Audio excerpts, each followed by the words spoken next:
11 Lucknow versus Punjab. ఈ రెండు టీమ్స్లో ఎవరు గెలుస్తారు? అయితే మ్యాచ్ డీటెయిల్స్లోకి వస్తే ఈ మ్యాచ్ లక్నో ఏక్నా క్రికెట్ స్టేడియంలో జరగబోతుంది. రెండు టీమ్స్ లాస్ట్ మ్యాచెస్లో ఓడిపోయారు. లక్నో అయితే ఆర్ఆర్తో ఓడిపోయింది, పంజాబ్ అయితే ఆర్సీబీతో ఓడిపోయింది. ఎల్ఎస్జీకి అయితే లాస్ట్ మ్యాచ్ నుంచి 6 days గ్యాప్ వచ్చింది. సో ప్రాక్టీస్ ఎక్కువగానే చేసి ఉంటారు కదా, దట్ టు హోమ్ గ్రౌండ్లోనే మ్యాచ్ కాబట్టి గెలిచే ఛాన్సెస్ ఎక్కువ ఉన్నాయి. ఎందుకంటే మ్యాక్సిమం హోమ్ గ్రౌండ్స్లో ఆడిన వాళ్ళు మ్యాచెస్ గెలిచే ఛాన్సెస్ ఎక్కువ ఉంటాయి. బౌలర్స్ విషయంలో పంజాబ్దే పైచేయి. ఈ పిచ్ స్పిన్నర్స్కి అనుకూలంగా ఉంటుంది. స్పిన్నర్స్కి మంచి ఇంపాక్ట్ సెట్ చేసుకునే టైం. ఏక్నా స్టేడియంలో టోటల్ 7 మ్యాచెస్ అయితే అయ్యాయి.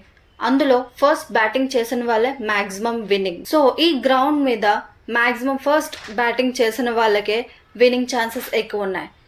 సో దీన్ని బట్టి చూస్తే మ్యాక్సిమం పిచ్ మీదే విన్ ఆర్ లూజ్ అనేది బేస్ అయ్యి ఉంది. టీమ్కి వస్తే Lucknow is good at batting. గట్టి హిట్టర్స్ అయితే ఉన్నారు. లాస్ట్ మ్యాచ్లో నికోలస్ పూరన్, స్టాయినిస్ అయితే చితక బాధేశారు. పడికల్ అండ్ దీపక్ హుడా కూడా మంచి స్కోర్ అయితే చేశారు. ఏదో లాస్ట్ మ్యాచ్ సరిగ్గా సెట్ అవ్వక మంచి స్కోర్ అయితే సెట్ చేయలేకపోయారు, కానీ మంచి బ్యాటింగ్ ప్లేయర్స్ అయితే ఉన్నారు. పంజాబ్ బౌలర్స్ హర్షిత్ పటేల్ మంచి ఇంపాక్ట్ చేసే బౌలర్. ఎలా చూసినా లక్నో కన్నా స్ట్రాంగ్ బౌలర్స్ పంజాబ్లోనే ఉన్నారు.